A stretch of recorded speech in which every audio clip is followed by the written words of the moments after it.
does your success bring?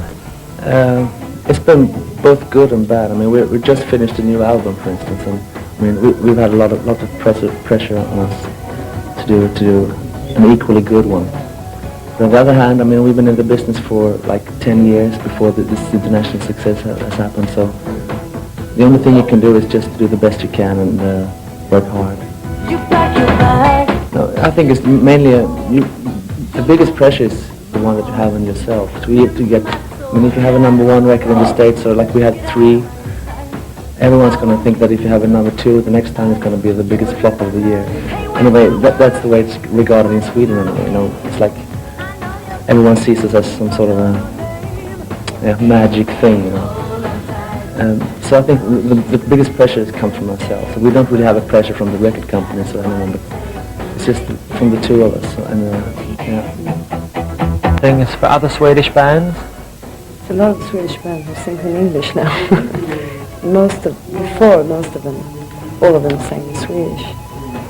So of course, everybody wants to try now, and some of them quite successful as well, like TTO and Creeps, yeah, and Leila K, Robin Rass. I mean, there's a lot of things happening in Sweden. And what are your musical influences? We got very different tastes. My heroes are like the Beatles in the 60s, type of music. And nowadays I listen a lot to like Tom Petty and John Cougar Mellencamp, the kind of sort of traditional American rock music. Yeah, I love Joni Mitchell, Ricky Jones, love soul music. And also, of course, I'm a big fan of the Beatles. I think they started it all. My trouser.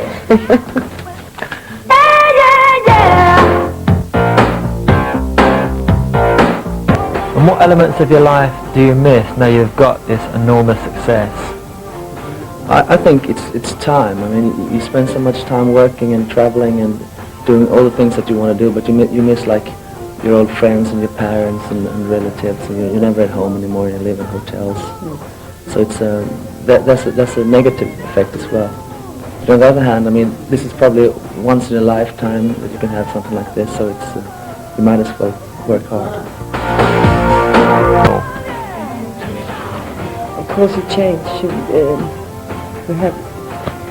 But I mean, in the inside of me, I'm the same as I was before. But of course, the attitude and the more expensive clothes. but of course,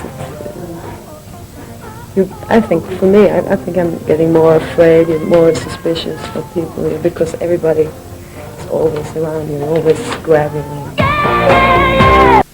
How did the Pretty Woman soundtrack come about? Well, we were in San Francisco and had this meeting with Disney, Touchstone, and EMI. We put the film together, and they asked us to write a song to be involved in the film. But at the time, we didn't have the time. We were supposed to go on promotion in New Zealand and Australia, and so the only thing we could offer them was a ballad that we had lying around. It Must Have Been Love, which original was a sort of a Christmas song we released in Sweden back in '39 or something. So they didn't like the song first. They wanted an up-tempo song. But after a couple of weeks, we got this phone call from the EMI people telling us that the director sort of re-edited the film to get the song in and really liked the song. So I changed the lyrics and we did some more guitars and did some new mix on the song. And it became, I think it's our biggest song. So it was just perfect. Either past or present that you would have liked to have done the soundtrack for? Oh, I don't know. My favorite soundtrack is like Local Hero, and I think I love that type of film. I love that type of music. So I think if I get a chance to write that type of music for that typical type of atmosphere film, yeah, I think it would be very interesting to do. Same for me. I love that movie. It's brilliant. What for you are the best and worst things about being in Roxette? Right now, the best thing is the new album. I love it. We had a very, very fun time when we were doing it. The worst I think. But I know next month we're going on promotion for, I think, 3 months. Right. And all the traveling is really tiring. But in the end, you got so much back, so it's worth it. I think the best thing is that you can, the idea of writing a song in Sweden and having people all over the world appreciating what you do, and I mean, sometimes when we go to like America or Australia or whatever, and you hear your song on the radio, it's really, it's like unbelievable. So that's the best thing. The worst thing is that, like we talked about before, that you never have any time to do something else. It's a 24-hour. Sometimes even more. For the Super Channel viewers. No.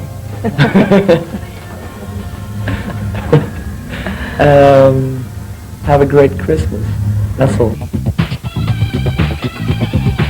Chart show.